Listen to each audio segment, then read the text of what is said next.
Hello and welcome to the class everyone. आज की class में हम shape and size of the earth को करने जा रहे हैं। लास्ट क्लास में we have seen universe and solar system. इस क्लास को करने से पहले मैं चाहूँगा कि तुम हल्का सा लास्ट क्लास को रिवाइज करो ताकि चीज़ें साथ साथ में चलती रहें। क्लियर है? सबसे पहले मुझे इनको डिफाइन करो कि स्टार की डेफिनेशन क्या होती है। Pause this video and try to solve these questions. लिखना नहीं है, ठीक है? एक्टिवली रिकॉल करने की कोशिश करें। अगर हो सके तो बढ़िया है, नहीं है तो उसको फिर जा करके लास्ट क्लास देखो और इसको रिवाइज़ करो, ठीक है? और 4 क्वेश्चन है बेसिकली, और डिफरेंस हो सके तो क्रिएट करने की कोशिश कर लो। जैसे ना इसमें mention the difference between Mercury and Neptune पता होना चाहिए। इनर प्लैनेट किनको कहते हैं ये भी पता होना चाहिए। वीनस हॉटेस्ट क्यों है ये मैंने कल भी क्लास में बताया था, और होपफुली तुमको पता होगा, है ना? इस फॉर्मेट में चीज़ों को समझोगे ताकि तुम्हें चीज़ें जो है बेटर अंडरस्टैंड रहे, है ना? हम क्या करते हैं, हम इस तरह के, अब जिनको नहीं है ना दूसरे तरीके से, जिनको नहीं सॉल्व करना है, वो ऑप्शन देख के भी सॉल्व कर सकते हैं। Like morning star, evening star किसको कहते हैं, विंड इज प्लैनेट कौन सा सबसे ज़्यादा, सन अपीयर्स, ये आज करेंगे इस क्वेश्चन को। और अपने पास prime meridian as a centre zone extended between, इसको भी आज देखेंगे। अगर जिनको आता है कमेंट डाउन बिलो और आंसर को सॉल्व करें बेसिकली ना। ये सबसे पहले बिग बैंग थ्योरी किसने दी थी, इंपॉर्टेंट है, आपको पता होना चाहिए। चलिए, in this class as I will already told you कि we can see shape and size of the earth. अब देखो, shape and size of earth, आज तो हमको बताना कि अर्थ आपकी बेसिकली क्या है, गोल है। वैसे गोल है नहीं अर्थ ना, आज क्लास में बताऊंगा अभी बेसिकली कि है क्या चला हुआ। आप अर्थ को जब पढ़ना स्टार्ट करते हैं तो अब मैंने कहा कि अर्थ क्या है, बेसिकली राउंड शेप की है। एक्चुअल में राउंड नहीं है अर्थ, अर्थ की शेप जियोइड शेप की अर्थ है, वो भी देखेंगे। लेकिन हिस्टोरिकली थोड़ा बात करें, मैं हिस्ट्री में बात करें दोस्तों, आपके पास हिस्ट्री में अलग अलग टाइप के लोग हुए। देखो यार, ग्रीक हिस्टोरियंस थे, ग्रीक स्कॉलर्स थे, उन लोगों ने कहा, जिसमें कि उन्होंने कुछ कुछ लोगों ने स्टार्टिंग में कहा ना कि अर्थ आपकी क्या है, फ्लैट है। कैसी है अर्थ आपकी? कुछ लोग कह रहे थे कि अर्थ आपकी कैसी है, फ्लैट है भाई। क्लियर है? इसकी एक एज है, वहाँ पे ख़त्म हो जाएगी जा करके। कुछ लोग बोल रहे थे कि बीच में आपके पास क्या लैंड मास है, इसके अर्थ के बाहर है बहुत बड़ा समुंदर है। क्लियर है? और सारा पानी का सोर्स हुआ है। कुछ लोग ऐसा कह रहे थे, कुछ लोग इसको क्या मान रहे थे, जैसे मैंने बताया फ्लैट मान रहे थे। लेकिन धीरे धीरे बात आगे बढ़ना स्टार्ट होती है और आपके पास पाइथागोरस आते हैं। हमने पाइथागोरस की थ्योरम 9th-10th में पढ़ी है ना, ठीक है जी। पाइथागोरस जो है वो बिलीव करते हैं, पहले इंसान है शायद वो, उन्होंने बिलीव किया कि अर्थ आपकी कैसी है, स्फेयर है। ये पहले इंसान थे जिन्होंने अर्थ को स्फेयर कहा। उसके बाद अगले इंसान आते हैं अरिस्टोटल, ठीक है? अरिस्टोटल बोलते हैं, फिर इसको इनको ना पाइथागोरस को ही ये क्या करते हैं, बैकिंग करते हैं उनकी कि हाँ यार अर्थ रोटेट। अब कारण क्या है इसके पीछे, लॉजिक है कुछ, उन्होंने देखा, हाँ उन्होंने देखा यार क्या, उन्होंने देखा lunar eclipse. Lunar eclipse, lunar eclipse बोले तो, लूनर एक्लिप्स बोले तो हिंदी में क्या बोलेंगे लूनर एक्लिप्स को, चंद्र ग्रहण। चंद्र ग्रहण पे उन्होंने ऑब्जर्व किया कि धरती की जो परछाई पड़ रही है चंद्रमा के, वो कैसी है, वो फ्लैट नहीं, ऐसे नहीं पड़ रही, वो पड़ रही है ऐसे सर्कुलर उसमें। तो धरती कैसी होगी, सर्कल होगी। उसी के साथ साथ फिर आगे और साइंटिफिक डेवलपमेंट हुई। साइंटिफिक डेवलपमेंट बेसिकली, और साइंटिस्ट आए, उन्होंने भी देखा, उन्होंने पाया कि धरती में जब आप इक्वेटर में होते और इक्वेटर से जब तुम पोल की तरफ को कोई तारा देखोगे, क्लियर है, तो ऐसा प्रतीत होता है इक्वेटर से देखने के कि बिल्कुल पोल के नज़दीक है वो तारा। लेकिन जैसे जैसे आप पोल की ओर जाते चलो जाओगे और पोल पे पहुंच करके आप अगर उसी तारे को दोबारा ऑब्जर्व करो तो आप पाओगे कि वो तारा आपके सर के बहुत ऊपर है। तो ये दो एविडेंस ऐसे थे जो कहीं ना कहीं इस और इशारा कर रहे थे कि अर्थ कहीं फ्लैट नहीं है भाई। अर्थ कैसी है, हो ना हो अर्थ कैसी है, अर्थ रोटेट ही, मतलब सर्कुलर या फिर स्फेयर शेप की होनी चाहिए। क्लियर है? उस समय लोग ये मान रहे थे। फिर धीरे धीरे आपके पास, आपको पता है कि डेवलपमेंट हुई, साइंटिफिक डेवलपमेंट हुई, और आज हम सबको पता है कि अर्थ कैसी है, गोल है। लेकिन आज हमको ये भी पता है कि अर्थ गोल नहीं है, अर्थ कंप्लीट स्फेयर नहीं है। अर्थ की शेप एक्चुअल में है वो इस भांति है। कैसी है? This is the shape of earth.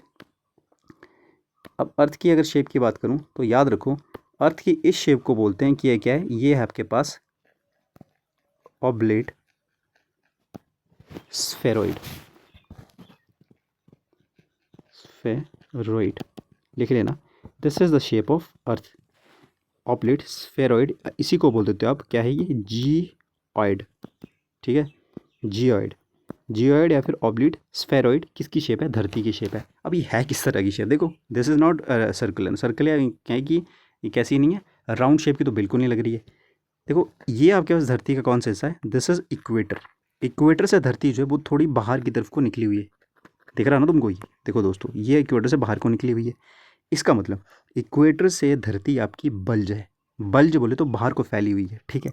लेकिन जब तुम पोल की तरफ जाओगे तो आप देखोगे कि पोल से धरती कैसी है, यह है flat, flat from the pole and bulge from the equator, equator से बाहर को और निकली हुई है। अब जब तुम कोई चीज़ बताते हो तो जब तक तुम उसके पीछे सॉलिड एविडेंस ना दो तो वो चीज़ तुक्का है बेसिकली। क्लियर है? तो इसको आपको क्या करना पड़ेगा, वैलिड करना, बताना पड़ेगा भाई ऐसा कारण क्या है इसका। तो धरती का एक्चुअल में सेंटर से बल्ज होने का कारण है इसका सेंट्रीफ्यूगल फोर्स। क्या है? Centrifugal force. अब ये ऐसी शूडो फोर्स है दोस्त जो कब लगती है, मान लो कोई एक रोटेट कर रहा है पदार्थ, रोटेटिंग बेसिकली कोई रोटेटिंग चीज़ है, तो घूमती हुई चीज़ के ऊपर दो फोर्स लगती है, अंदर की तरफ को और बाहर की तरफ को बैलेंस करने के लिए। अंदर की तरफ को लगती है सेंट्रीपिटल फोर्स और बाहर को लगती है सेंट्रीफ्यूगल फोर्स। तो बाहर की ओर लगने के कारण सेंट्रीफ्यूगल फोर्स ऐसी है जो धरती के घुमाव के कारण, घूर्णन के कारण, रोटेशन के कारण ये धरती पे लग रही है दोस्त। और धरती पे ये जो रोटेशन फोर्स है, सेंट्रीफ्यूगल फोर्स है, वो यहाँ पे इक्वेटर पे ज़्यादा है और इसी कारण ये धरती का ये हिस्सा, बीच का हिस्सा इक्वेटर कैसा है, बाहर को बल्ज हुआ पड़ा है, बाहर को निकला हुआ है। क्लियर है? उसके बाद फ्लैट भी क्यों है फिर, ये कारण बताओ। फ्लैट होने का कारण ये है कि धरती पे क्या करता है, धरती का खुद का ग्रेविटेशनल पुल भी तो है। क्लियर? तो धरती का ग्रेविटेशनल पुल जो है वो पोल पे बहुत ज़्यादा, इसलिए पोल पे जो है वो अंदर की तरफ को खिंचाव ज़्यादा है और पोल इसी कारण कैसे हैं, फ्लैट है। और आपका यहाँ पे इक्वेटर पे वो ग्रेविटेशन पुल कैसा है, कम है, वीक है, इसीलिए आपके पास ये वाला हिस्सा फिर बाहर को है। अब क्लियर है? ये हमने क्या देखा, हमने धरती की शेप को देखा। धरती की शेप कैसी है, ऑब्लेट शेप, स्फेरॉइड है, या इसी को जियोइड शेप बोल देते हैं, पेपर में आता है, इसको ध्यान से पढ़ना। उसके बाद कारण देखें कि इस शेप के होने के कारण क्या है। कारण ये है एक सेंट्रीफ्यूगल फोर्स जो यहाँ पे इक्वेटर पे लगती है और धरती को बाहर की तरफ बल्ज करवाती है, और सेकंड फोर्स है सेंट्री क्या अपने पास क्या बताया, ग्रेविटेशनल पुल है धरती का जो अपने पास कहाँ पे ज़्यादा है, पोल पे ज़्यादा है। दो रीज़न धरती का इस शेप होने के लिए। क्लियर है? अब यार तुम ऐसे तो पढ़ोगे नहीं, हम क्या करेंगे, हम मीन सा ले लेंगे। मीन बेसिकली क्या करेंगे, एक बीच का ले लेंगे इस शेप को पढ़ने के लिए, कि हम धरती को क्या मान लेंगे, धरती को मान लेंगे कि क्या है एक्चुअल में धरती की शेप इस तरह की है। क्लियर है? जिसमें हमने क्या किया, देखो जियोइड शेप एक्चुअल में ये थी, ये वाली थी। क्लियर है? ये एक्चुअल में शेप थी, लेकिन हमने इसका मीन निकाल करके इसको इस तरह से ले लिया।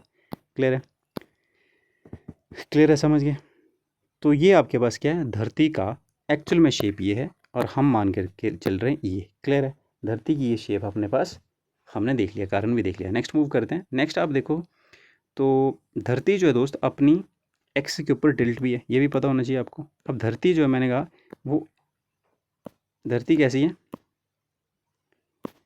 धरती जो है मैंने कहा अपने एक्सेस पे टिल्ट है। टिल्ट होने का मतलब ये हुआ कि धरती मान लो ये ऐसी है, एक्चुअल में धरती को ऐसा होना चाहिए था, बिल्कुल स्ट्रेट ऊपर की तरफ। क्लियर है? ऐसे को, लेकिन धरती ऐसे ना होकर के कैसी है, धरती ऐसे ना होकर के कैसी है, ऐसे को और यहाँ पे। क्लियर है? एक्चुअल में ऐसे होना चाहिए था। इसको कलर चेंज करते हैं तो शायद पता लगे, तो हमें ग्रीन कलर से लगाते हैं। एक्चुअल में ऐसे होना चाहिए इसको, लेकिन ये देखो यहाँ पे क्या है, ये लेटी हुई है। नॉर्थ पोल एक्चुअल में यहाँ होना चाहिए था, उत्तरी ध्रुव एक्चुअल में यहाँ होना चाहिए था, और आपके पास साउथ पोल यहाँ होना चाहिए था। लेकिन एक्चुअल का जो नॉर्थ पोल है वो यहाँ पे है और साउथ पोल यहाँ पे, यही ये जिक्र कर रहा है। और ये एंगल जो क्रिएट हो रहा है यहाँ के, इस एंगल को बोलते हैं 23.5 डिग्री का ये एंगल बनता है किसके बीच में, धरती अपने ही अक्ष पे। ये धरती के एक्चुअल में ये अक्ष होना था इस तरह का, तो धरती अपने अक्ष में 23.5 डिग्री झुकी हुई है। और इसी कारण जो बाद में देखना कि आपके पास जो पोल्स है वहाँ पे 6 महीने दिन और रात क्यों बनता है, वो इसी कारण है कि ये धरती लेटी हुई है। क्लियर है? और इसी कारण धरती के ऊपर बेसिकली दिन और रात की फॉर्मेशन क्या ड्यूरेशन अलग अलग होगी, कारण यही होगा उसका भी। क्लियर है? चलिए, अब मैंने कहा साइज शेप की बात कर ली, अब धरती की साइज़ की बात करते हैं। क्लियर है? टॉपिक अपना क्या था, shape and size of the अर्थ।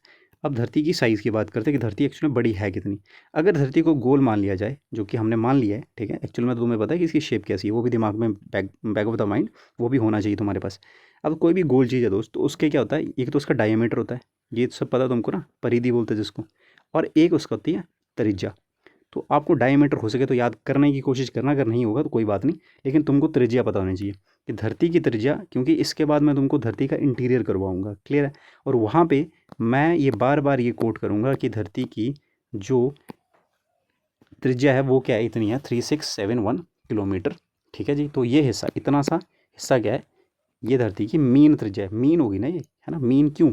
क्योंकि देखो यहाँ से यहाँ लेंथ, बेसिकली ये हिस्सा बड़ा था, ये हिस्सा कम था, तो धरती की त्रिज्या यहाँ पे कम होगी, यहाँ पे ज़्यादा होगी। लेकिन अपने को वो नहीं करनी याद, अपने को मीन चाहिए भाई। कितना मीन बता दूँ? तो इतनी त्रिज्या है, इतनी रेडियस है धरती की। क्लियर है? बस ये त्रिज्या थोड़ी सी काम की है, इसको बाद में देख लेंगे। बाकी आपने इसको डबल कर दोगे तो आपको पता है कि आपका डायमीटर आ जाता है। और वैसे ही अगर पूरा इसको मेरे को तारबंदी करनी हो तो क्या हो जाता है, वो परिधि बोलते हैं इसको हिंदी में, सर्कमफ्रेंस को, है ना, परिधि बोलते हैं। तो ये टोटल इसकी पोलर सर्कमफ्रेंस कम होगी और इक्वेटरल सर्कमफ्रेंस ज़्यादा होगी, क्योंकि बल्ज है वो तो आपको पता लग गया, जियोइड बल्ज के कारण ये चीज़ ज़्यादा होगी, है ना। अब ये क्लियर है, बस ये तुमने यहाँ से ये चीज़ प्लीज़ इसको ना दिमाग में रखना। अब यार धरती की तुम्हें शेप भी पता चल गई, धरती का आपको साइज़ भी पता चल गया। अब अगली चीज़ है धरती की रोटेशन, धरती की मूवमेंट, रोटेशन नहीं बोलेंगे इसको, मूवमेंट बोल दोगे। धरती की जो मूवमेंट है वो किस टाइप की है, इसको थोड़ा सा बड़ा करूँगा साइज पेन को। धरती की मूवमेंट क्या है, धरती की मूवमेंट। अब धरती की अगर मूवमेंट की बात की जाए, तो हमेशा याद रखना धरती दो टाइप की मूवमेंट करती है। एक आपकी करती है ये रेवोल्यूशन, और एक करती है ये रोटेशन। क्या करती है, एक रिवॉल्व करती है, एक रोटेट करती है। अब क्या मतलब हुआ इसका, अब देखो यार, ये बीच में आपके पास क्या है, सूरज है, बीच में आपके पास क्या है, ये सूरज है। अब धरती जब जब सूरज का चक्कर काटेगी, ऐसे ऐसे घूमेगी धरती सूरज के आसपास, तो इसको क्या बोलोगे, इस गति को आप बोल दोगे ये आप धरती की क्या है, धरती कर रही है रिवॉल्व। ध्यान देना इसको, धरती की रेवोल्यूशन हो रही है भाई, धरती रेवोल्यूशन कर रही है। और जब धरती सूरज के आसपास घूमेगी मतलब रेवोल्यूशन करेगी, तो धरती के ऊपर बनेंगे सीजन्स। धरती एक चक्कर अगर काट लिया धरती ने पूरा और वापस यहाँ पे जाकर के पहुँच गई, तो इसी को आप बोल देते हो कि धरती का 1 साल हो गया भाई, ईयर, जो कि कितना टाइम होता है, 365 डेज और 6 आवर्स। क्लियर है, धरती का सूरज के आसपास चक्कर लगाना कहलाता है रेवोल्यूशन। क्लियर है, उसके बाद धरती जब रिवॉल्व करती है तो सीजन्स क्रिएट होते हैं, साल बनते हैं, और आपके पास सीजन्स क्रिएट होते हैं, है ना जी, ये तो सबको पता है। तो रेवोल्यूशन याद रखना, रिवॉल्यूशन होती है एक्चुअल में। नेक्स्ट वी हैव, धरती एक तो रिवॉल्व करेगी, एक धरती उसके बाद क्या कर सकती है, या तो धरती कर सकती है अपने अक्ष पे भी घूमती है, जिससे दिन और रात बनते हैं। हम बचपन से पढ़ते आ रहे हैं कि धरती या तो सूर्य के चक्कर काटेगी, या धरती अपने ही एक्सिस पे, खुद के एक्सिस पे रोटेट करेगी, ऐसे ऐसे घूमती रहेगी अपने ही अक्ष पे। क्लियर, उसको क्या बोल देते हो, उस गति को बोलते हो आप, उस मूवमेंट को बोलते हो धरती की रोटेशन। क्या बोलते हो, रोटेशन। तो रोटेशन के कारण धरती के ऊपर क्या बनेंगे, डे एंड नाइट। क्या क्रिएट होंगे, डे एंड नाइट। क्लियर है, कहीं दिन होगा तो कहीं रात, ये किसके कारण होता है, रोटेशन के कारण। और इसी रोटेशन के कारण कहीं ना कहीं धरती के ऊपर और क्या क्रिएट होता है, कॉरियोलिस फोर्सेस। अब आएंगे कॉरियोलिस फोर्स पे जब मैं आपको ओशिनोग्राफी पढ़ाऊंगा। और बेसिकली कॉरियोलिस फोर्स क्या होती है ना, धरती की जब कोई भी चीज़ गति कर रही है बेसिकली, तो उसके ऊपर एक फोर्स लगती है, उसको कॉरियोलिस फोर्स बोलते हैं। बस इतना याद रखो, बाद में जाकर के हवाओं का ये बेसिकली क्या करेगी, डायरेक्शन चेंज करेगी जब हवाएं पड़ेंगे ना, ठीक है, एयर मासेस पड़ेंगे, वहाँ पे देखना है इसको। और ओशन करंट को भी कहीं ना कहीं इम्पैक्ट करेगी ये कॉरियोलिस फोर्स फिर। तो याद रखना कि धरती की रोटेशन क्या हुई, धरती का एक चक्कर अपने ही अक्ष पे कहलाता है रोटेशन। और ये रोटेशन का टाइम कितना होता है, बताओ भाई, 23 आवर 56 मिनट और 4 सेकेंड, 4.09 सेकेंड प्रिसाइजली, है ना।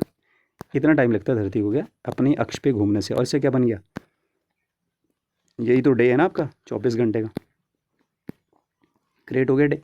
तो धरती रिवॉल्व करेगी तो साल बनेगा, और रोटेट करेगी तो क्या बनेगा। अब धरती जब से सूरज के आसपास घूमेगी, तो आप सभी को पता है अब तो कि धरती कैसे करती है, एक एलिप्टिकल पाथ को फॉलो करती है। तो जब जब धरती सूर्य का चक्कर काटेगी, तो कभी सूरज के नज़दीक आएगी और कभी सूरज से बहुत दूर चली जाएगी। क्लियर है, तो धरती जब जब सूरज के नज़दीक आएगी तो उसको कहते हैं पेरीहेलियन। क्या कहते हैं, पेरीहेलियन। और हर साल धरती 3 जनवरी को सूरज के सबसे नज़दीक पहुंच जाती है।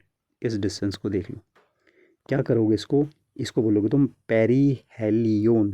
पेरी मतलब पास, पी से पेरी, पी से पास। तो पास मतलब ये वाला पास नहीं, सॉरी हिंदी वाला पास लिखा है ना, पास। तो क्या होगा, जब जब धरती पास आएगी उसको बोलते हैं पेरीहेलियन। और कब होगा ये, 3 जनवरी को। उसी के साथ साथ धरती जब सूरज से बहुत दूर चली जाएगी, कितनी दूर, इतनी दूर, तो उसको क्या कहते हो आप, उसको कहते हो आप अपहेलियन। और अपहेलियन का पता है, 4 जुलाई को। अब एक मेरा बहुत ही छोटा सा आपसे एक क्वेश्चन है कि मुझे ये बताइए कि 3 जनवरी को धरती सूरज के सबसे पास है, लेकिन 3 जनवरी को आप लोग दिन को जैकेट पहन के निकलोगे, रात को रज़ाई में सोओगे जा कर के। क्लियर है? आपको ये गर्मी का आभास क्यों नहीं हो रहा है? लेकिन 4 जुलाई को धरती जब सूरज से बहुत दूर है तो आपको इतनी गर्मी लग रही है, ऐसा क्यों? इसका मेरे को आप हो सके तो जवाब देना। बाकी मैं एंड में, अभी सोच लो, बेसिकली मैं एंड में इसके वीडियो में बता दूंगा कि ऐसा क्यों होता है। क्लियर है? अब देखो, अब इसके बाद धरती, मैंने कहा इस पाथ के अराउंड चक्कर काटेगी। पेन चेंज करते हैं फिर से। इसके अराउंड चक्कर काट रही है ऐसे ऐसे करके, तो कभी क्या करेगी, कभी पास में आ जाएगी, कभी दूर चली जाएगी। लेकिन इसी के कारण धरती पे होता है कि कभी ऐसी पोजीशन आएंगी धरती के ऊपर, क्या यहीं यहाँ, इसको बाद में डिस्कस करते हैं, बस इतना से याद कर लो। क्लियर है? उसके बाद धरती के ऊपर जैसे सूर्य के चक्कर काट रही धरती, वैसे धरती के आसपास मून घूमता है, चांद घूमता है, और चांद भी कभी धरती के बहुत नज़दीक आ जाता है, कभी बहुत दूर चला जाता है। तो जब नज़दीक आता है तो उसको बोल देते हो क्या, पास को पेरिजी, उसमें पेरीहेलियोन बोला, इसमें पेरिजी बोल दो। और दूर को उसमें अपहेलियोन बोला था, इसमें अपोजी बोल दो। तो याद रखना यार, जैसे कि जी जी यूज़ कर रहे हो तुम किसके लिए, चंदा मामा जी के लिए, है ना। और हेलियोन किसके लिए यूज़ कर रहे हो, सूरज के लिए। अप और पेरी का ध्यान रखना। आपसे ये पूछा जा सकता है पेपर में कि बताइए कि धरती का सूरज के नज़दीक आने के को क्या कहा जाता है, तो उसको अप हेलियोन कहते हैं कि पेरी हेलियोन कहते हैं। वैसे ही मून के लिए भी याद रखना तुम। क्लियर है? बस ये 2 पोजीशन आपको पता होनी चाहिए। उसके बाद नेक्स्ट अपने पास इस पे आ जाओ। अब अर्थ की क्या कर रहा है, रिवॉल्व कर रहा है, अर्थ रिवॉल्व कर रहा है सूरज के आसपास। तो उससे क्रिएट क्या होते हैं, सीज़न क्रिएट हुए, बताया मैंने तुमको। इसमें ना कुछ डेट्स होती है, बहुत इंपॉर्टेंट है वो। जैसे कि धरती आप सभी को पता है अपने अक्ष पे झुकी हुई है 23.5 डिग्री, अपने अक्ष पे ऐसे को लेटी हुई है, और ये सूरज का चक्कर भी काटी जा रही है। तो कभी सूरज के ऊपर पास आएगी, कभी दूर चली जाएगी। तो इसका इम्पैक्ट कब होगा, इसके इन हिस्सों पे तो होगा। समझ गए मेरी बात को? अब देखो यार, जब धरती सूर्य का चक्कर काटेगी तो ये जो धरती काटती है ना चक्कर, तो यहाँ पे इस हिस्से में हमेशा डायरेक्ट रेस पड़ेंगी सूरज की, इस हिस्से में। क्लियर है? उसके बाद देखो, डायरेक्ट रेस इक्वेटर पे, डायरेक्ट रेस यहाँ पे। अब ये क्या क्या बात कर रहा हूँ, बेसिकली बात चली गई है आपके पास। इसको इरेज करके कोई बढ़िया सा वो देखते हैं, वहाँ भी यहाँ पे करते हैं ड्रॉ। सूरज यहाँ पे, सूरज को यहाँ पे छोटा है, वैसे छोटा बनाता हूँ। वैसे सूरज तो बहुत बड़ा है लेकिन दूर है हमसे ना, तो इसलिए मैं इसको छोटा बना रहा हूँ। ठीक है? सूरज को लाल बनाते हैं, ये सन है आपका, बड़ा करके।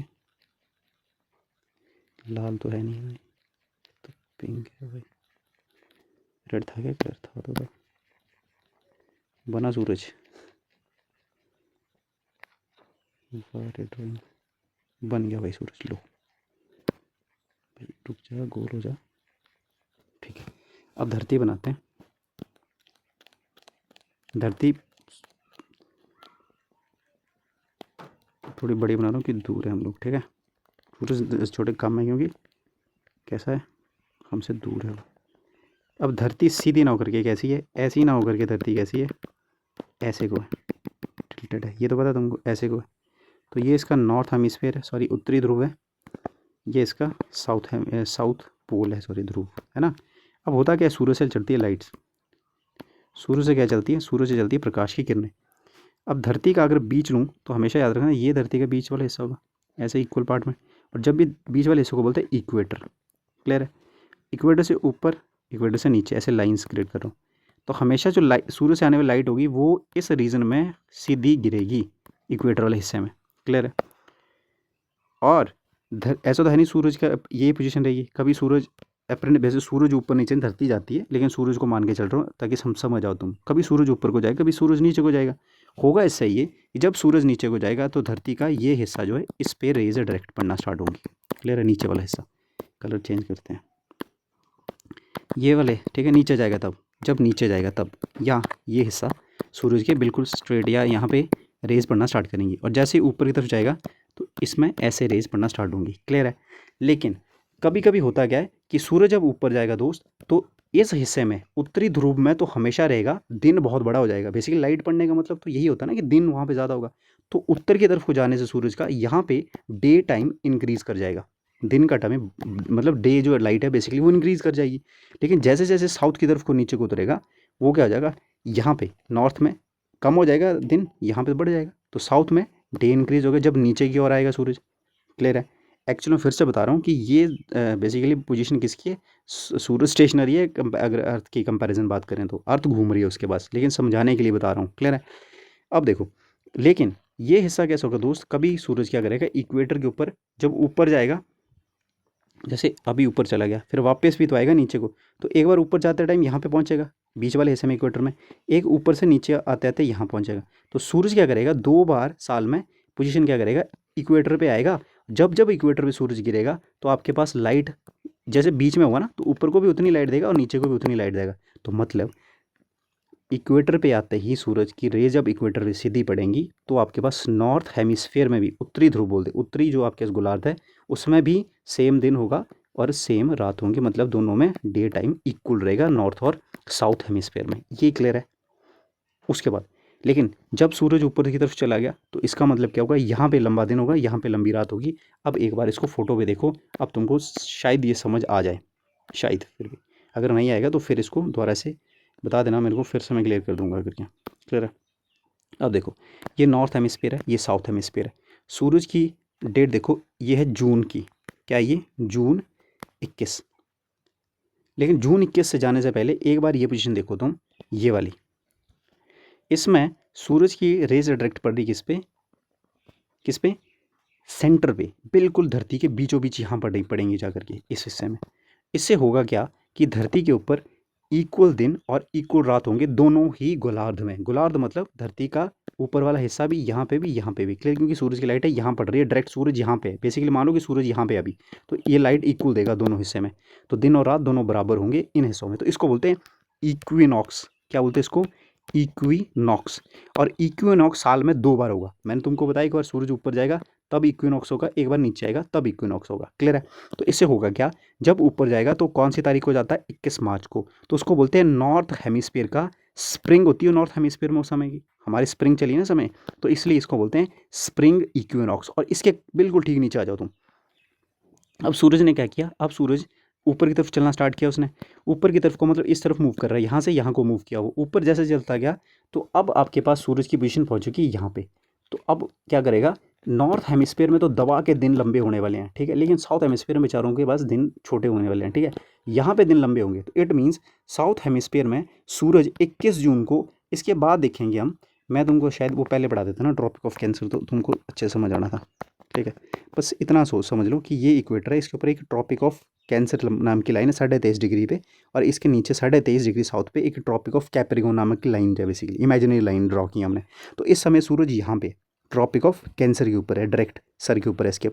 इसलिए 21 जून को नॉर्थ हेमिस्फीयर में क्या होगा दोस्त, नॉर्थ हेमिस्फीयर में समर चली है, और इसी को हम बोलते हैं कि समर सॉलिस्टाइस। तो ये समर सॉलिस्टाइस क्या है, बेसिकली जून 21 का वो दिन जब आपके पास सूरज जो है वो कहाँ चमक रहा है, वो 23.5 डिग्री इस लाइन के ऊपर सूरज की डायरेक्ट रेज पड़ रही है, दिख रहा है तुमको, ये डायरेक्ट रेज यहाँ पड़ रही है। तो इसलिए यहाँ पे 21 जून को नॉर्थ हेमिस्फीयर का सबसे बड़ा लॉन्गेस्ट डे होगा, लॉन्गेस्ट डे। और इसीलिए 21 जून के दिन को बेटर यूटिलाइज करने के लिए आपकी गवर्नमेंट ने क्या किया, आपकी गवर्नमेंट ने यूएन से रिक्वेस्ट किया कि 21 जून को इंटरनेशनल योगा डे के रूप में सेलिब्रेट करो, ताकि लोग जो हैं वो उस दिन अपनी बेसिकली सनलाइट मैक्सिमम होगी, सबसे लंबा दिन होगा, तो यूटिलाइज कर लो। तो 21 जून इन नॉर्थ हेमिस्फीयर में क्या है, योगा डे के रूप में सेलिब्रेट किया जाता है, क्योंकि 21 जून को क्या होता है, समर सॉलिस्टाइस।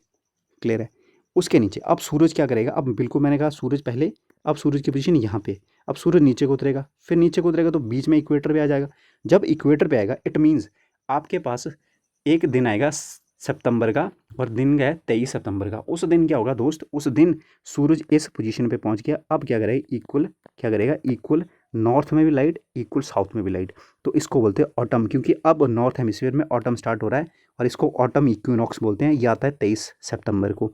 क्लियर है। अब धीरे धीरे सूरज क्या करेगा, अब सूरज नीचे को उतना स्टार्ट कर दिया, यहाँ पे इस तरफ को मूव करेगा। इट मीन्स साउथ में तो भाई लंबे दिन होने वाले हैं, लेकिन अपने यहाँ पे सबसे लंबी रात आने वाली है, और वो आ गई विंटर सॉलिस्टाइस के रूप में 22 दिसंबर को। साउथ में, ऑस्ट्रेलिया में तो सबसे लंबी दिन होगा, लेकिन हमारे इंडिया में और बाकी भी उत्तरी गोलार्ध में जितनी भी देश है उसमें क्या होगा, सबसे लंबी रात होगी और दिन सबसे छोटा होगा।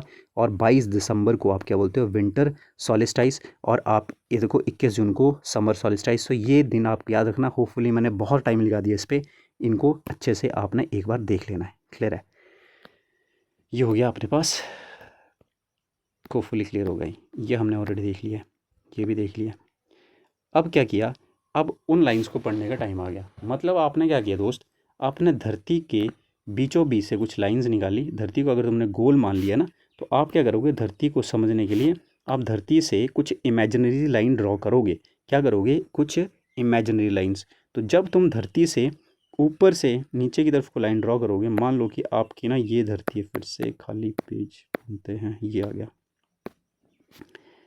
This is your earth. Clear है? अब धरती पे आपने क्या किया, कुछ लाइंस ऐसे ड्रॉ कर दी ऊपर से नीचे, कुछ लाइंस आप ऐसे लेकर के चले गए। ठीक है? जो लाइंस आप ये लेकर के आए ऊपर से नीचे को, नॉर्थ से साउथ की तरफ को, इन लाइन को बोलते हैं लॉन्गिट्यूडनल लाइन, देशांतरीय रेखाएं। और जो इस तरह की चलती हैं इनको बोलते हैं अक्षांश रेखाएं। ठीक है? लैटिट्यूड बोलते हैं इनको। देखो इनको बोलते हैं लॉन्गिट्यूड, इनको बोलते हैं लैटिट्यूड। जो आपका लॉन्गिट्यूड है दोस्त, ये आपके पास देखो, तुमको अगर तुम ना अपने हाथ को लेना है, ऐसे बंद करो अपने हाथ को लेकर के ना, और अपनी फिंगर्स को क्लोज करके ना थंब के साथ लेकर के आ जाओ। क्लोज करो और एक गोला सा बन गया तुम्हारे पास। तो हमेशा देखो, जो आपके नाखूनों पर जाकर इकट्ठे हो रहे हैं सारे, यहाँ पर जाकर के सारे इकट्ठे हो जाएंगे। तो हमेशा याद रखना कि आपके पास जो ये लॉन्गिट्यूड है, ये पोल पे जाकर के इनके बीच का डिस्टेंस 0 हो जाता है। और इनका मैक्सिमम डिस्टेंस होता है यहाँ पे बीच में रहेगा, इक्वेटर के आसपास का है ना, यहाँ जैसे। और ये होता है लगभग 111 किलोमीटर, रफली मान के चलो, थोड़ा पॉइंट में होता है, लेकिन 111 किलोमीटर दो लॉन्गिट्यूड के बीच में डिस्टेंस होता है। लेकिन पोल पे जाकर के ये डिस्टेंस 0 हो जाता है, ये बात याद रखना। और ये इसमें देखो, इसमें जो लैटिट्यूड है, दो लैटिट्यूड के बीच में दूरी हमेशा 111 किलोमीटर ही रहेगी, चाहे तुम पोल पे चले जाओ चाहे तुम ऐसे चले जाओ, क्योंकि समांतर रेखाओं के बीच में दूरी हमेशा सेम ही रहती है। ये तो होगी बात इनकी लॉन्गिट्यूड की। और लॉन्गिट्यूड को हिंदी में बोलते हैं देशांतर, और इसको बोलते हैं अक्षांश। अब तुम्हारे दिमाग में आएगा कि ऐसी कितनी लाइनें ड्रॉ कर दी भाई तुमने धरती पे, आएगा ना, ऑब्वियसली आएगा। तो अगर मैं लॉन्गिट्यूड की बात करूं तो 360 डिग्री आपने 360 लाइन ड्रॉ कर दी, उनको आप लॉन्गिट्यूड बोलते हैं। इनमें से एक 0 डिग्री जो है उसको याद रखना, 0 डिग्री लॉन्गिट्यूड को याद रखना। और एक आपने रखनी है 180 डिग्री को। जो आपके पास दोस्त 0 डिग्री है लॉन्गिट्यूड को, इसको ऐसा मान लो कि आपने इसको बोल दिया क्या, प्राइम मेरिडियन, जहाँ से आप टाइम बाद में टाइम डिसाइड करोगे, प्राइम मेरिडियन। और जो 180 की है, इसको बाद में हम इंटरनेशनल डेट लाइन के रूप में यूज़ करेंगे। इस लाइन को, इन दो लाइन को ध्यान देना। 0 डिग्री को आपने, 0 डिग्री कौन सी वाली, देशांतर को क्या बोला, प्राइम मेरिडियन। और 180 डिग्री को क्या बोला, 180 को बोला आपने इंटरनेशनल डेट लाइन। और ऐसी कितनी देशांतर रेखाएं आपके पास, 360। दो देशांतर रेखाओं के बीच में दूरी क्या कांस्टेंट रहती है, नहीं कांस्टेंट नहीं रहती। कांस्टेंट होता है, एक समान नहीं रहती, क्योंकि पोल पे जाकर के इन दो देशांतरों के बीच में दूरी 0 हो जाती है। लेकिन आपके पास मैक्सिमम 111 किलोमीटर के आसपास रहेगी। ये हो गया आपके पास कौन सा, देशांतरीय विस्तार। ऐसी 360 लाइनें हमने इमेजिनरी अपनी मर्जी से ड्रॉ कर ली। उसके बाद लैटिट्यूड की बात करें तो लैटिट्यूड दोस्त आपके पास जो ये बीच वाला लैटिट्यूड है, ये कुछ लैटिट्यूड इंपॉर्टेंट है। जो बीच वाला है इसको मैंने 0 डिग्री बोल देता हूँ। ये किया, ये ध्यान रखना तुमने। एक 23.5 डिग्री आएगा, जो अभी ये बात करके हटा मैं, 23.5 डिग्री कौन सा, नॉर्थ का। क्लियर है? यहाँ पे भी जब ये प्राइम मेरिडियन के इस तरफ जाओगे ना, तो ईस्ट वाले बोलते हैं इनको। क्लियर है? Eastern longitude. इसके पीछे जाओगे तो वेस्टर्न लॉन्गिट्यूड। वैसे ही जब तुम इस लाइन से ऊपर को जाओगे, 0 डिग्री को तो इक्वेटर बोलते हो। 0 डिग्री लैटिट्यूड का नाम क्या है, इक्वेटर। और इक्वेटर से जब ऊपर जाओगे तो 1 2 3 4 5 6 7 8 9 10 ऐसी कितनी लाइन आएंगी, 90 टोटल लाइनें आएंगी ऊपर को 90 को। इसमें जो 23.5 डिग्री नॉर्थ की लाइन है, इसको बोलते हैं ट्रॉपिक ऑफ, इसके बाद लग से आऊँगा यहाँ पे, याद रखना, ट्रॉपिक ऑफ कैंसर, हिंदी में इसको बोलते हैं कर्क रेखा। और जो 23.5 डिग्री वैसे ऊपर को होगा तो नीचे को भी तो होगा, साउथ को। ठीक है? तो 23.5 डिग्री साउथ की लाइन को बोल दो आप Tropic of Capricorn, Tropic of Capricorn. और 66.5 डिग्री पे जाओ, अगली लाइन 66.5 डिग्री पे आएगी, 86.5 डिग्री नॉर्थ को, वैसे 66.5 डिग्री साउथ में एक लाइन आएगी। और 66.5 डिग्री नॉर्थ की लाइन को बोलते हैं आप आर्कटिक सर्कल। और 66.5 डिग्री साउथ वाली लाइन को बोलते हो अंटार्कटिक, क्योंकि नीचे अंटार्कटिक है ना, अंटार्कटिक सर्कल। क्लियर है? ये क्लियर। अब टोटल लाइंस कितनी है बताओगे, 100 कितनी है, 180? नहीं दोस्त, 180 कैसे होगी, 90 ऊपर की 90 नीचे की, 180। और बीच की इक्वेटर, तो कितनी होगी 181 लाइन्स। तो याद रखना कि लैटीट्यूड आपके पास 181 है, लॉन्गिट्यूड 360 है, जिसमें से ये जो लैटीट्यूड है ये इंपॉर्टेंट है, जो कि तुमको नहीं दिखेगा। अब जा करके हम क्या करेंगे, डिवाइड करेंगे धरती को 2 लाइन के रूप में। जब तुमने धरती के ऐसे बीचों बीच एक लाइन ऊपर से नीचे को लेकर के आए 0 डिग्री लैटीट्यूड या लॉन्गिट्यूड, 0 डिग्री लॉन्गिट्यूड, ये देशांतर है, इसको प्राइम मेरिडियन बोला मैंने। इसके इस तरफ को बोल दो ईस्टर्न हेमिस्फेयर, इसके पश्चिम की बोल दो वेस्टर्न हेमिस्फेयर। इसीलिए बोलते हैं ना पश्चिमी देश, वेस्टर्न कंट्रीज़ ये कर रही हैं वो कर रही हैं, हालांकि हमारे इंडिया के तो वेस्टर्न में ये भी है। तो लेकिन आप क्या करोगे, प्राइम मेरिडियन से आपने ग्लोब को, पूरी दुनिया को 2 इक्वल पार्ट में डिवाइड कर दिया, पहली बात। दूसरी बात, आप डिवाइड करने के लिए एक लाइन तो ये ऐसे भी लगा सकते हो, ये वाली लाइन लगा दो, इसको बोलते हैं 0 डिग्री लैटीट्यूड, और 0 डिग्री लैटीट्यूड का नाम इक्वेटर होता है, और हमारा भारत इक्वेटर से उत्तर की ओर को है। क्लियर है? हमेशा याद रखना कि हम इक्वेटर से नॉर्थ की ओर, इक्वेटर इंडिया से पास नहीं होता है, इंपॉर्टेंट है, इसलिए ध्यान देना। नेक्स्ट वी हैव, अगला देखें, हो गया इतना सा क्लियर है? अच्छा, अब देखोगे, अब आपने क्या कर दिया, ये लॉन्गिट्यूड लैटीट्यूड पढ़ा दिया तुमको मैंने, ये भी कर लिया हमने। क्या किया इसमें से, मैंने कहा ये वाली लाइन इंपॉर्टेंट है, 0 डिग्री को इक्वेटर बोल देते हो, 23.5 डिग्री ऊपर वाली लाइन को ट्रॉपिक को कैंसर बोल देते हो, 23.5 डिग्री ऊपर वाले को आर्कटिक सर्कल बोल देते हो, 66.5 डिग्री को 90 डिग्री को पोल बोल देते हो, नीचे को कैप्रिकॉन बोल देते हो, और नीचे को अंटार्कटिक सर्कल बोल देते हो। क्लियर है? और साउथ में आपके साउथ पोल, और ये जो आ रही है ये क्या है, मेरिडियन लैटीट्यूड है, ये वाले ऐसे ऐसे करके जो आ रही है। क्लियर है? और ये मून की कुछ वो है, पोल्स हैं बेसिकली, ये कर लिया हमने ना, हाँ इक्विनॉक्स कर तो लिया। अब ये किसकी पोजीशन है बता सकते हो मेरे को कोई, ये कौन सी पोजीशन बनाई मैंने, मतलब इसमें हो गया रहा है, देखो अर्थ यहाँ पे है, मून बीच में आ गया, और सन आपको दिखना बंद हो गया, तो ये क्या है, ये सोलर एक्लिप्स है। सोलर एक्लिप्स, सोलर एक्लिप्स बोले तो सूर्य ग्रहण।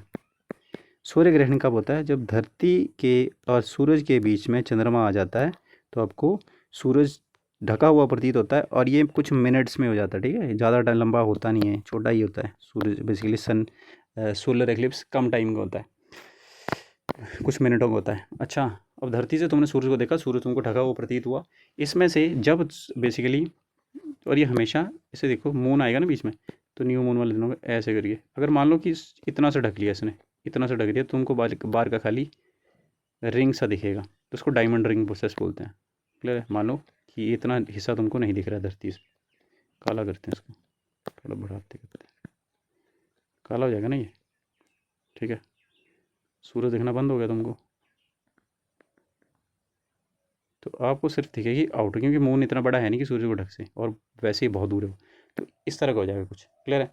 तो इस प्रोसेस को मैं तुमको क्या, ये प्रोसेस को बोलो, इस प्रोसेस को तो डायमंड रिंग, तुमको रिंग से दिख रही है ना, बाहर से देखो रिंग दिख रही है घूंटे से, तो इसको डायमंड रिंग बोलते हैं। इस फिनोमेना को बोलते हैं diamond ring phenomena, diamond ring type phenomena है बेसिकली प्रोसेस जो होती है। ठीक है, जब धरती पे इस तरह से ढक लेता है। अच्छा, और अब तुमको धरती सूरज की कौन सी लेयर देखना स्टार्ट होगी, अब तुमको कोरोना दिख रही है। बताया था ना मैंने तुमको, सूरज की कोरोना ऐसे नहीं दिखती है। अब ये जो लेयर दिख रही है इसको कोरोना बोलते हैं, जो बाहर की जो रिंग शेप बन गई ना, ये बेसिकली कोरोना है। तो ये पूछा भी जाता है पेपर में कि बताइए कि कोरोना देख सकते हो नहीं देख सकते हो, कब दिख सकती है, हाँ अब दिख सकती है जब मून बीच में आ जाए। क्लियर है? और कुछ मिनट्स का होता है ना, कुछ मिनट्स का ही होता है सूर्य ग्रहण। बाकी मुझे कमेंट में ज़रूर बताना कि आपके यहाँ पे क्या वो है, क्या बोलते हैं, जब सूर्य ग्रहण लगता है तो कुछ हिस्सों में ना रोटी खाना नहीं खाते लोग, या फिर कुछ में कुछ हरा पत्ता रख दो खाने में जा करके, ताकि वो ख़राब ना होता। किसी ऐसी अवधारणाएं थी लोगों की ना, जब लोगों को पता नहीं था बेसिकली प्रोसेस है क्या, ये हो क्या रहा है। कुछ राहु केतु का भी सुना होगा तुमने कहानी, है ना, वो सारी कहानियाँ चलती हैं। लेकिन अब हमको साइंटिफिक वे से इसका आंसर मिल चुका है, तो अब शायद आप लोग मानते हैं, अभी नहीं मानते, मेरे को बताना ज़रूर। चलिए, इसके बाद अगला ग्रहण है आपके पास कौन सा, चंद्र ग्रहण। देखो, जब सन और मून के बीच में धरती आ जाए उसको बोलते हैं मून लूनर एक्लिप्स बोलते हैं, मूनर एक्लिप्स बोलते हैं इसको, लूनर एक्लिप्स। क्या हुआ ये, चंद्र ग्रहण। चंद्र ग्रहण, चंद्र ग्रहण जब आपके पास धरती और धरती किसके बीच में आएगी, किसके बीच में आई धरती, और ये प्रकाश को रोक लेगी और आपको इसके ऊपर देखिए, और ये कुछ घंटों तक हो सकता है भाई, आज तक चल सकता है। क्यों? क्योंकि देखो यार, सूरज तो बहुत छोटा है ना, सॉरी चंद्रमा, मून बहुत छोटा, धरती बहुत बड़ी है, तो बेसिकली ये जो बेसिकली पूरा ग्रहण है ना, ये चल सकता है कितने टाइम के लिए, घंटों के लिए चल सकता है, ज़्यादा लंबे टाइम के लिए मून लूनर एक्लिप्स ज़्यादा बड़ा होता है, ठीक है। चंद्र ग्रहण ज़्यादा लंबा चल सकता है बनस्पत आपकी सूर्य ग्रहण से। बता दी ना, सूर्य के कारण तुमको पता होना चाहिए बेसिकली। क्लियर है? होपफुली क्लियर है यार ये सारा। उसके बाद ये मून की कलाएँ देख लो एक बार कि मून की कलाएँ ये होती हैं बेसिकली। मून आपको सबसे पहले क्या मिलेगा, न्यू मून 0 दिन पे, फिर थोड़ा सी आपको क्या दिखेगी, हल्की सी क्रेसेंट दिखेगी, देखो थोड़ा सा दिखेगा क्रेसेंट 4th डे पे, ये डेज है बेसिकली। उसके बाद 7th डे पे तुमको हाफ मून दिखेगा, फर्स्ट क्वार्टर बोलते हैं जिसको। उसके बाद 10वें दिन पे जा कर के आपको क्या मिलेगा, वैक्सिंग गिब्बस बोलते हैं इसको। देखो इतना बड़ा हो गया, लगभग 1/3 से ज़्यादा हो गया ना, 1/3 हो गया, 3/4 बेसिकली ना। उसके बाद देखो तुमको अगले चौथे दिन पे, सॉरी 14th डे पे फुल मून, जिसको क्या बोलते हैं, अमावस्या तो ये होगी, न्यू मून को बोलते हैं, इसको क्या बोलते हैं, अमावस्या। और फुल मून को क्या बोलते हैं, पूर्णिमा, ठीक है, ये पूर्णिमा होता है।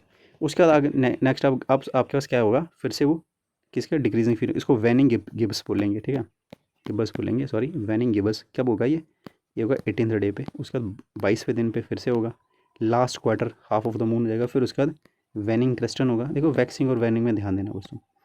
क्रेसेंट होगा और उसके चले जाओ आप न्यू मून पे, तो न्यू मून के दिन बिल्कुल तुमको थोड़ा सा बिल्कुल ही अमावस्या, अमावस्या होगी, अमावस्या भाई ख़त्म हो गया बस, ठीक है।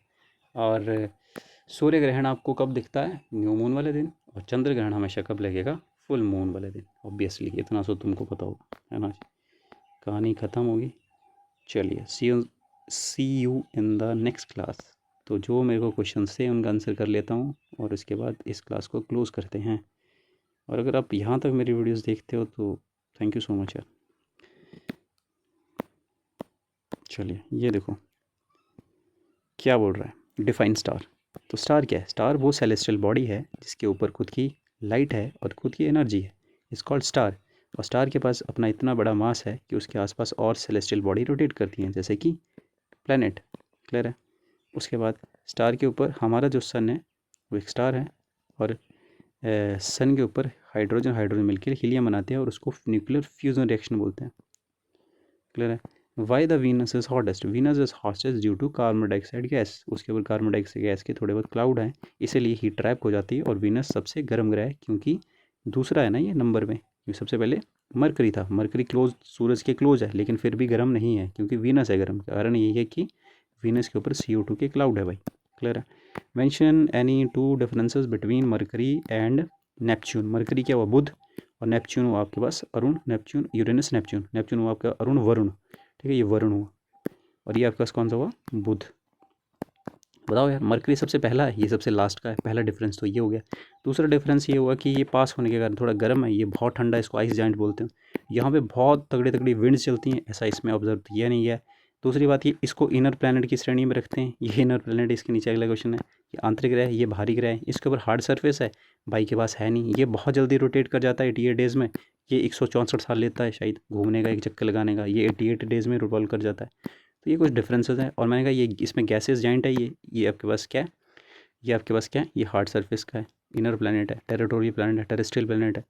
उसके बाद और डिफरेंस क्या, बताओ बताओ और डिफरेंस क्या आ रहा है, मेरे को क्या आ रहा है याद, इसमें कुछ तो आया था अभी दिमाग में,